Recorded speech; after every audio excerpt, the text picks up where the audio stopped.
competitive market. It is shockingly competitive. 75% of people on LinkedIn aren't looking for a job, but they're all open to talk about opportunities. But you need to know what you're talking to them about.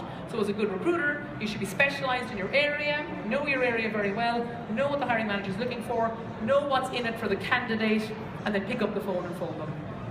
Screening, talked a little bit about that. You know, we all have the candidate who applies for 240 different roles within the organisation. Every time you post a new role, he or she pops in, there they are applying for another role. You need to screen them out, and we do absolutely need to present a short list to our customers. Your recruiters should engage with the hiring managers as though they're an agency engaging with a client. You know, you provide them with a short list. You do exactly the same as the headhunters would do that we're competing with in the marketplace. And if you are a headhunter and you're, you know, in the agency marketplace, it's no different. You engage with people as though they're your customer. And as I mentioned, specialisation. If you have the luxury of working in a company big enough where you have a volume of hiring in certain areas, you can get the recruiter to specialise. Do not, if you can at all possible, do not have a recruiter working a HR job, a legal job, a sales job, a consulting job, a development job, and a PA. You know, there's just no way they can cover that. If you've got 4 HR jobs, give it to one recruiter. They build their network, they start to get to know the right people, they start to specialise. Where possible, and it's not always possible, try to specialise. Sometimes that specialisation might be a country. You know, it might not be a technical skill. It might, for example, be, you know, so I have one recruiter in Turkey. She understands the Turkish marketplace. She knows how it works, so she does all Turkish recruitment. But in general, all of my recruiters are aligned to a line of business. So how does that work and how does that help? So that's back to your data, okay? So we, as human beings, we deal with an enormous amount of data every day. It's annoying, actually. If you go and look, if you Google a holiday in Jordan, the next 10 years on Facebook, there's little ads for Jordan Rent-A-Car, Jordan Hotels. I know it happened to me last year, and it really bugs the hell out of me. But we live in that world, it's full of data. So you've got to be able to identify the good candidates, and how you do that is back to your specialisation, back to your networking, phoning people up, doing exactly what the Russell Reynolds and the Aegon Zenders of the world do, phoning your networks. Who do you know in this space? Who's good? I'm talking to so-and-so. Do you know him? Is he good? Does she have a good track record? It's about using all of the data at your fingertips so that you build what we call leads. It's lead generation, it's candidates, it's real leads for the business. And you go to your hiring managers, and if they don't have a vacancy, you know, they've got a team of 10 people, they have 10 people on board, which is, you know, a lovely place for all of us to aspire to getting to full headcount. But if you do manage to get to full headcount, you should still be recruiting, because those 10 people aren't 10 top performers. Maybe they're good performers, but there's going to be a bottom 10%. There's going to be one person in there that isn't quite doing it, 2, 3 people maybe. So you need to give the hiring manager options as a recruiter. So whether they have an open vacancy, which is great, you have something to aim for, or if they don't have, if they're just available for talent, you need to create what we call the haystack of needles. So rather than trying to find the needle in the haystack, go to the hiring manager and go, here you go, here's the top 3 sales performers in these 3 competitors for the last 10 years. Take one of them to lunch. I was saying to somebody earlier, every hiring manager should take one person to lunch every month for recruitment purposes. So that whether it's just to do a casual interview, get to know them, whether it's to plug them for leads, whatever it is, every good hiring manager should have lunch once a month, not for sales, for recruitment. It's interesting, I don't report into, but I kind of report into the CEO for EMEA and APAC, Loic Leguisquet. He runs the 2 regions now. And I will often say to him, Loic, I've got a really good person that you should talk to. Loic does his own headhunting. I will call him up and say, I read a really interesting article about so-and-so and one of our competitors, nobody here. Loic will actually phone them himself. He runs a multi-billion-dollar organisation, and yet he takes the time out to make headhunt calls himself. It's really, really important that we give them the options, the business, and they then engage with us to use those options to improve their teams. So just to summarise it, because I don't want you to go away today thinking that that the HR have no place in my model. They absolutely do. My recruiters do the top 3 tiers there: identifying, recruiting, and qualifying. The identifying, we talked a little bit about who is the best person in the marketplace today selling that product to my customers, to the competition. identify the person. Then the important piece is to recruit them. So if they're, as I mentioned earlier, I do mostly sales recruitment. If they're a good salesperson, they are being wrapped in cotton wool by their current organisation. They have a lovely territory, they get paid well, they've got every reason for them to stay there. That company has surrounded them with opportunities, with cotton wool. They're loving that person if they're a good salesperson. You've got to go in there and disrupt that. You've got to go in and say, really, are you really happy? Here's what you should be doing. Here's why Oracle's different. Here's what differentiates this offer. Really get their unique selling proposition, focus on that, on the value proposition for that individual, and recruit them so they'll come and talk to a hiring manager.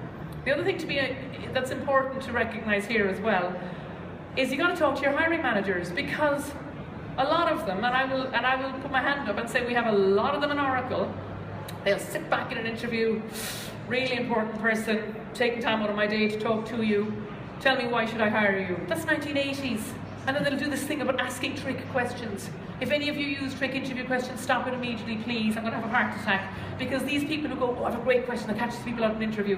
What do you want to do that for? Trip them up, make them nervous, they don't perform. It's ridiculous. So hiring managers these days have to understand they're competing for that person sitting in front of them. They should be delighted that person has taken time out of their day to come in and have the interview. Hiring managers need to sell the opportunity. They cannot sit back and expect to be sold to. Yes, they do an interview, but they've got to sell the opportunity as well.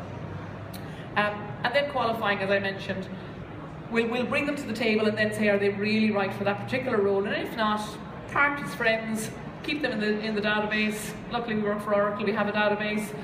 Keep them in the database for the next opportunity that comes along that's right for them. So we do qualify people in and out of the process. The manager then gets involved in the evaluation, face-to-face interview, meet the person, have lunch with them, engage with them, and offer and close. We will look after and handhold the hiring manager during the offer process, because I've had hiring managers who've got so excited about a candidate, they've offered far too much money, or they've committed to something they couldn't possibly offer. So we do have to kind of hold their hands, but the hiring manager should be involved in the offer. Don't hand the offer back to recruitment or HR. It's faceless, it's personless. Humans are hiring humans. You need to add a human element to it when you're making the offer and closing the person. One of the training we're actually rolling out at the moment for hiring managers is dealing with the counter offer. Because again, these days, we are going after the top talent. They are going to be counter offered. If you get to an offer with somebody and they're not counter offered, you kind of need to worry about your process, because really, has the company just taken them from being delighted to see them walk out the door? So at interview stage, at qualification stage, at recruitment stage, you should be talking to that candidate and saying, look, if you're as good as you say you are, and I think you are, your company is going to offer you, they're going to counter offer when we offer you this job. So how are you going to deal with it? And I used to have a head of a line of business. He's gone to one of the competitors now, Miguel Milano for EMEA of the Oracle people in the audience. Fantastic guy. But he, right down to the lowest salespeople, most junior salespeople he would hire into his organisation, he'd phone them up with the offer himself and go, okay, you know now that your company's going to counter offer you. Tell me how that conversation's going to go. And he'd really catch people on the back foot, and they'd go, well, why are they going to counter offer me? And he'd go, because you're talent, we want you, they don't want to lose you, they're going to counter offer our offer. How's that conversation going to go? Talk him through it. He would walk the candidate through the mental process of dealing with a counter offer. So when the company did come and counter offer, it's kind of like old news. It was like, yeah, knew you were going to do that, not interested. So you really have to these days be talking about counter offers right at the very beginning of your engagement with somebody. Once they come into the organisation, then we're delighted. We hand them over, that's it. Whether they succeed or fail, we don't take credit either way. Okay, so I've had recruiters ring me up, oh, did you see my hire last month? He's made club, he's fabulous. I'm going, yeah, don't take credit. Because there's too many variables that then influence whether the person's going to be successful or not when they come in. They might have a terrible manager, they might have a terrible territory, they might have a great manager, they might have an easy territory. There's so many different variables. So we just bring them the shortlist, they evaluate them, we help them offer them, they bring them in, the candidates in, that's the end of our engagement with them. We will of course deal with the candidates to see if they have like-minded or like-skilled individuals that they know that they can refer to us. But once they come into the organisation, we hand them over to the hiring manager, to HR, who then take on the very, very important role of bringing them in, making them successful, developing them, and keeping them over time. So I went to, about 8 years ago now, I approached the then guy who was in charge of EMEA and said to him, okay, you've got to stop using agencies, I'll do all your recruitment for you. That's a really responsible thing to say to anybody. Now you're taking responsibility, because previously I had worked in an agency, and as I said earlier, you know, everyone was an invoice. If you placed somebody, great. If you didn't place a vacancy, the agency down the road did, it was fine. If you go to the business and say, don't use agencies, use me, you have to fill every vacancy. You have to have a 100% success record. And to do that, I needed, as I said, to bring in the ex-agency recruiters, bring in people who are skilled headhunters who I could depend on. And to do that, I introduced a comp plan. So all of my agencies are on, or all of my recruiters are on a comp plan. Very much aligned to an Oracle sales comp plan. These days it heads even more towards 50-50. At the moment it's 60-40. So we pay the industry basic as their basic 60%, and they get a 40% uplift based on a set of criteria, which is the number of hires, the seniority of those hires, the difficulty of the hires, and also the cost per hire. Because again, you know, my competitors are agencies, right? So if the business in the morning thought I was too expensive, my team was too expensive, they just outsource all of the recruitment. Now Oracle wouldn't do that, because thankfully we have a lady called Safra Katz at the helm, and she understands the importance of recruitment, so it will, touch wood, stay in-house. So the recruiters are on 60-40 comp plans. That means they're very well paid. If any recruiters in the audience, you know where I am. They are very well paid. So we charge the business for the recruiters. I don't have a budget. So at the end of every month, I've got to assign all of my costs out to the business. So if you engage as a hiring manager with the recruitment team, you pay for the service. We have an ops team in Romania. Every Friday, my recruiters submit a timesheet showing what percentage of their time they spent with each hiring manager over the course of the week. Generally, it's kind of the same, you know, week on week, there would be very little changes, because you're not going to fill all, you know, your vacancies every week. So it's not a huge admin task for them, let's say. But the hiring manager will get a recruitment charge then, and the recruitment charge is their cost for engaging with us. Whether they hire somebody or not, they pay for us. So again, I've got to keep that top of mind, because they don't, most of the time, they don't pay for agencies unless they make a placement with them. So I've got to make sure they're getting a good service from me. The nice piece of this is that for those of you who have wasted many hours, days, weeks, months working phantom job vacancies, because the hiring manager thinks he might need somebody or thinks she might need somebody in the team, and then when you get the perfect person and you've done the sell and they're ready to join, all of a sudden they don't have headcount. So they will only engage with us when they definitely have headcount, because they're going to end up paying for us. The important piece here is it's a fully loaded cost. So again, I've heard people talking about cost per hire, and they say, oh, my cost per hire is 4,000, because that's what it costs to put the ad on Monster or take a job slot on LinkedIn or whatever. In Oracle, I talk about cost per hire. It is all encompassing. It's the electricity, it's the facilities, it's the desk, it's the person's salary, it's the lead generation they've done. Have they got a Monster subscription? Have they got a LinkedIn subscription? You know, what have they been doing Google AdWords? Whatever it is, it's all built in. So our cost per hire is a true cost per hire, and again, the business like that, because there's no hidden surprises. So, thankfully at Oracle, we have systems that facilitate a lot of what we do. I'm not going to talk to you about Oracle systems, because then I sound like I'm just selling Oracle systems, and I'm not. But we do use a lot of our own technology. I mean, why wouldn't we? Sometimes, by the way, it annoys me, and I give some feedback to the product developers about how the things could be better, so I do understand that it's not the perfect solution. So some of the techniques and some of the sourcing we use, referrals are a big part, and referrals should be a big part of anybody's recruitment strategy. Don't tell me you don't want referrals because you don't want to hire the same people as the people that are sitting in your organization. Every one of you knows a very good friend who's completely opposite to what you are. We don't, just because we refer someone doesn't mean that it's another Anne-Marie. It's just somebody we know who we think could do a good job, and we're referring them into Oracle because we want them to get a job in Oracle. So referrals should be around 40%. I was talking earlier, and I think this slide is a little bit dated now, because these days, especially in the sales world, we see about 5% of our hires coming from direct applications. We really don't get people applying. they're not active. They're sitting back. Candidates are now sitting back and waiting for the phone call. You know, hopefully deleting the in-mail spam, but waiting for the phone call for their next opportunity. So we do about 60% of our hires via headhunting.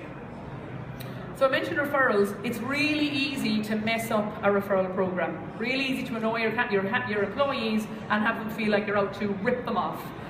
So what I can really say is, if you are going to go in, if you have a referral program or you're thinking of one, it should be simple, transparent, so that your employees can see what's happening with their hire. There are data privacy issues that you have to be aware of, but it certainly should be transparent, so they don't think that you're trying to rip them off by stealing their referrals and not paying a fee. You don't have to pay extensive fees. We did an accelerated hiring program some years back in EMEA, and we rolled out a $10,000 referral fee for salespeople in Western Europe. $10,000. It didn't increase the rate of referrals. We still got about 35–40% of our hires as referrals. We did have one guy in the UK who placed 6 people and made 60 grand in 1 month on his referrals. But so you don't have to go wild with extensive fees. It just needs to be simple and transparent. The other really important skill is your headhunting. I can't talk about this enough. Good recruiters are always recruiting. You know, every Saturday night, dinner parties, whatever, I'll have the whole table. I know what everybody at the table is doing before we even get past the entree. Because you're recruiting, you know, and we're nosy, we're inquisitive. A good recruiter is nosy, they're inquisitive, they're networking. They need to be cold calling, picking up the phone, not hiding behind email and in-mails. And again, back to the value proposition, they need to understand what they're selling. You know, so why does somebody want to work in a particular role in Oracle? The recruiter has to understand what the value proposition is. It's really important these days as well, and everybody talks about social media, and yes, it's fantastic, but so many people just tick the box and say, yeah, we have a Facebook page, yeah, we have a lovely LinkedIn page. It means nothing if you're not really bought into it, if you're not sharing relevant content, if there isn't a value add for candidates. So you've got to be very careful about, you know, what you're driving, what content you're sharing, and where you're doing it, and how you're building your brand awareness. Because, you know, Oracle as a company to work for doesn't have a great brand, because all we ever see, if you go onto oracle.com and you manage to apply to a job via oracle.com, I will give you the job, because you've managed to navigate your way past all the product to the career section right down at the very bottom. So you've got to build a brand as an employer. It's great to have a brand as a good product, fantastic, love it. Love the fact that, you know, the top 10 banks use our database, etc., etc. That's great. But what's Oracle like to work for? What happens when I go in on a Monday morning? What's the canteen like? What's my boss going to be like? What are their work-life policies, work-life balance policies, etc.? So build an employer brand as opposed to a company that sells stuff. Interestingly enough, we've run 2 accelerated hiring campaigns now, and get your PR department, or if you don't have one, pick up the phone yourself. Ring the local newspaper and say, we're hiring. They are dying to hear that kind of information. We ran accelerated hiring in EMEA 3 or 4 years ago now, and we were in 80 publications without spending a penny on advertising within publications. They were just delighted. The journalists, again, they're kind of lazy, so we gave them the story. So all they did was they put their name to it, and all of a sudden they filled column inches. So you'd be surprised at the kind of coverage you can get if you've got a good news story to talk about. And you know, I can talk about all of these fabulous social media sites. They're worthless unless you put some effort into it. Don't just tick the box. If you don't have time to put an effort into it, your best source of hires, I'm still ranting on about this 10 years later, are your own employees. Everybody you know, or every employee you have knows somebody who could work for your company, and yet they don't put 2 and 2 together and go, oh, I must tell Anne-Marie about so-and-so. If you are going to focus on anything with the greatest impact, it's getting your own employees, get them to go onto their social networks. I have, you know, I'm on LinkedIn, I have, I don't know, 5,000–6,000 contacts, but every employee in Oracle, we must have millions between us. So if you can get your employees saying nice things about you, it starts to drive itself. So tap into your employees' social networks. Quite quickly then, I'm going to cover 2 quick case studies to show that I'm not just talking about it, it actually does work. And the first one is it refers to EMEA, which is the one I referred to a couple of times in this presentation, where 4 years ago, Loic Ligiske, who heads up EMEA, well, who headed up just EMEA at the time, approached me and said he wanted to double his sales force. Now, as a recruiter, I went, whoa, because we're already dealing with attrition, you know, on the industry standard, what, 10, 12% of you know, 20,000 people. That was a healthy enough recruitment to be doing every year. But then to be told he wanted to double the number of his sales reps. And he said to me, how long will it take you to do it, Anne-Marie? And I said, well, 4 or 5 years, and I'll need to ramp up. And he was like, no, you're not getting 4 or 5 years, you can have 2. And I want you to recruit them over the next 2 years. So, again, back to the ownership and the responsibility piece. He didn't just walk away then and say to me, right, that's recruitment's problem now. I've told Anne-Marie what to do. I'll fire her if she doesn't, so hopefully she'll do it. He didn't. First of all, he said, we need to also look at retaining the people we have. So when you go out, it was interesting, we did an accelerated hiring program in APAC, just finished, and I'll talk to that in a moment. But when we went to Australia and rolled out the enhanced referral scheme and said we're going to recruit all these people, everybody in Australia thought they were all going to be fired because we were recruiting all these other people. So it's about, you know, retaining the people you have, developing them, encouraging them, and bringing new people in. So, I'm hopping a little bit, but back to the senior management coverage. Loic didn't send me off and say, right, good luck with that now. He pulled his most senior, one of his most senior vice presidents of sales. Now in Oracle, sales is king, right? So in the US, it's development, but in EMEA, it's sales. But he pulled one of his vice presidents of sales out, and he said, okay, you're really successful in what you do, you're going to stop doing that, you're going to be the recruitment coordinator for the business for the next year. You're going to work with Anne-Marie, the two of you are going to come up with a plan, and you're going to own this. So he took all his sales activities away, took all his revenue generating responsibilities away, and put him in charge of making the recruitment program work. So I then met with him and said, okay, who else needs to be at this table? Obviously the recruitment business partners. So we have HR business partners. I invented a role for the recruitment team for recruitment business partners. So every line of business got a senior recruiter who became their business partner, who really did everything with that line of business and understood, went to all of their meetings. Recruitment should be at all of the business meetings. Don't say, oh no, HR is represented, it's great. No, recruitment needs to be there. Recruitment needs to be hearing if sales are up, if business is down, if the market's busy, blah, blah, blah. Whatever, the recruiters need to be hearing it firsthand. So we got the recruitment business partner model in place. We also involved HR, finance and operations, figuring out the numbers. You know, I went to 4 different people, and 4 different people gave me a different number for the headcount on board within the organisation. 4 different numbers. So we had to bring finance and operations together, and then build out the team from there. So I put in a resourcing team who just sat in Romania and data mined all day, finding candidates, looking for people. Obviously the extra recruiters, and then we engaged with comms and marketing team, because we said, okay, stop marketing product for a minute, market us as an employer.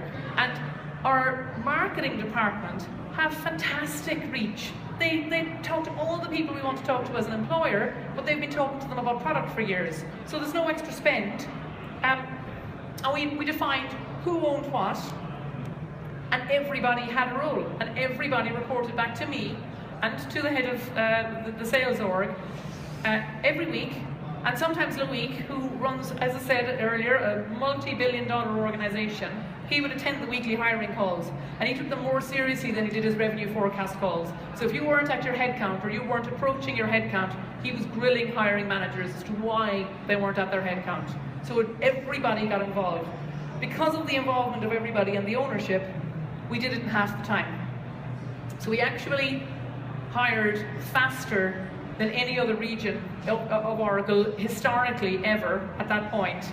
And we did it in half the time. And I remember it was really the end of H1 where we had most of the hiring done, and Loic phoned me on a Friday evening and he said, I've seen this week's offers. He said, you need to start slowing things down.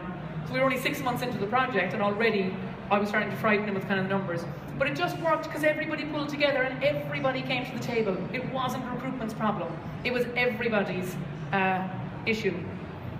And then fabulously, for the first time ever, we do Club Excellence for the salespeople, you know, who achieve, I don't know, 150% of quota or something. And they invited me to Club Excellence because they wanted to recognise the importance that recruitment had at allowing the business to do its numbers and to do its sales. So even though all my recruiters killed themselves, I went to the Bahamas for a few days. It was fabulous. Someone has to, you know.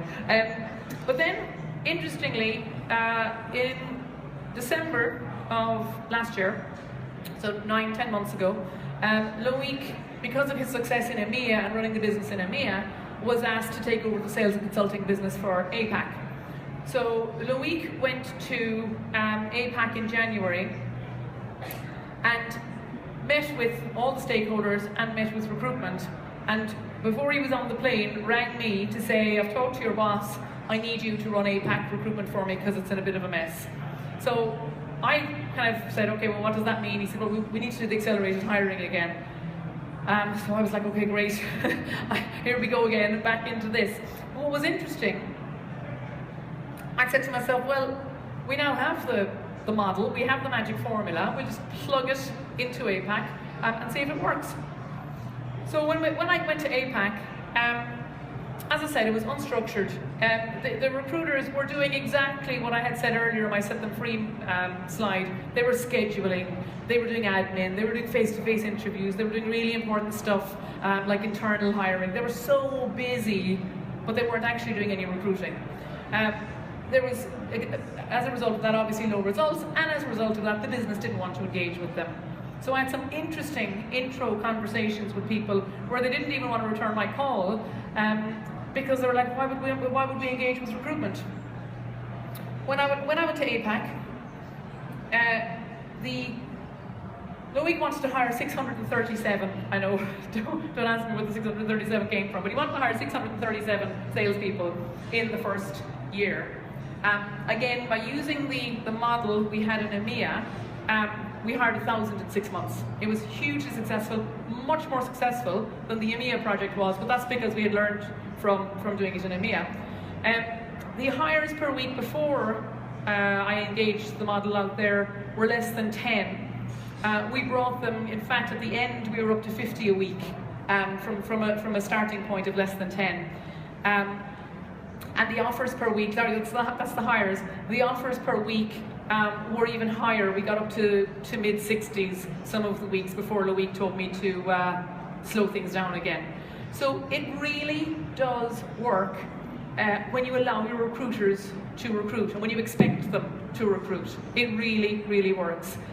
Interestingly, I talked about the 80 articles we had in EMEA.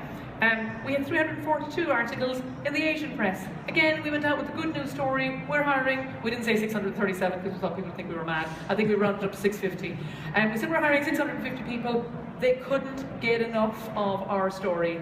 Again, all for free. And it was just fantastic coverage. So, as I said, we just applied the exact same system. We had ownership from the business owned recruitment, not recruitment.